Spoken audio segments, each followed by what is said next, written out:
Ito nga pala yung titira ng unit ko. Ayan, oh. Ayan, yung mapabumbuka na yan. Lagi nyo tatandaan yan. At dito nga pala namin masasaksihan kung paano discard yan at kung paano nyo gagawin ang aming unit na sasakyan. May nangyayari na.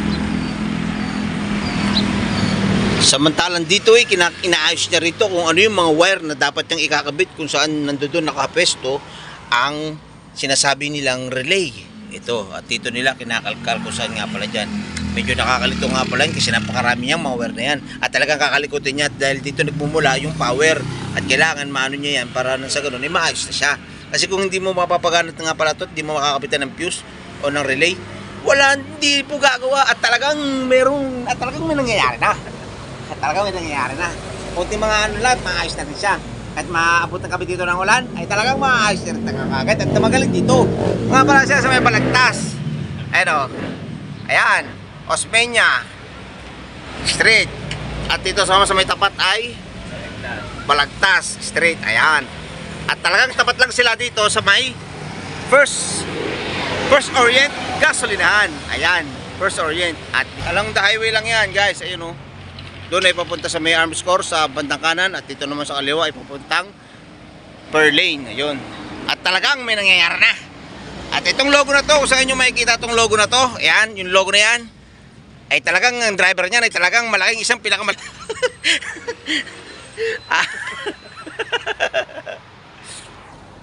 napakalaking couple nga pala yung pinaka-driver na itong pati na to. At talagang may nangyayari na. Diba? Talagang may nangyayari na.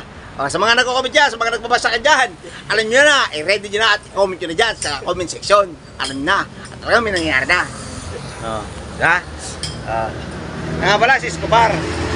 Ayan nga pala tinatawag na Peter Pan. Ito nga pala yung titira ng unit ko. Ayan o. Ayan yung mapabumbuka na yan. Lagi nyo tatandaan yan. Dahil napakahusay gumawa yan. Tawag nga pala sila dyan ay si Abay. Ayan nga pala si Abay. Talagang malupit na electrician dito sa may Balagtas. At talagang marami nga pala sa pagtanong nyo lang siya dito sa biyahe parang saan si Abay. At talagang kilala siya dito. Siya tika-repair lahat ng mga unit na sasakyan dito. Si Abay. At talaga namang meron nangyayari na. Ayan. Talagang may nangyayari na. Kaya si Abay talaga ng pangiwi-ngiwi natin. Hinaharap niya talaga kung saan nakapwesto yung pagkakabitan ng relay. Yun. At talaga hindi rin nga pala biro yan. Kung hindi ka pala marunong magkalikalikot ng mga electrician, huwag mo na subukan. Dahil at sasakyan mo, pwedeng mauri sa kasunugan. Ha? At talaga may nangyayari na. May mga expert to lang ang tamang gumagawa niyan. At kung wala kang alam, huwag mo lang subukan. At si Abay lang ang makakatira niyan. At talagang may nangyayari na. Ayan o. Subukan, masisira lang buhay mo. Ayan o, diba? Sabi ng Sibay, talagang masira lang buhay mo, kaya huwag mong subukan. Diba? O. Basta kung gusto nyo lang magpagawa dito sa may parang, tandaan nyo lang, itong Balagtas at itong Osmeña. Ayan o. Dito lang sila at makita nyo lang sa may Orient Fuel. First Orient Fuel. Yan. Okay, diba? Talagang may nangyari na. Ayan. Yun. At sa mga ngayon ng mga oras na to, talagang ikakapitan namin yung pinaka relay. Ito nga pala yung relay na ikakapit namin. Ito. Diba? At talagang may nangyari na. Ang presyo nga pala nito ay 500, pero yung mas malaki nito yung maabot ng 1,000 o 1,000 plus. Diba? Kaya dito na kayo magpagawa dito kay Bay. Talagang murang-mura, quality at subok na subok talaga ng mga GT drivers. Alright, diba?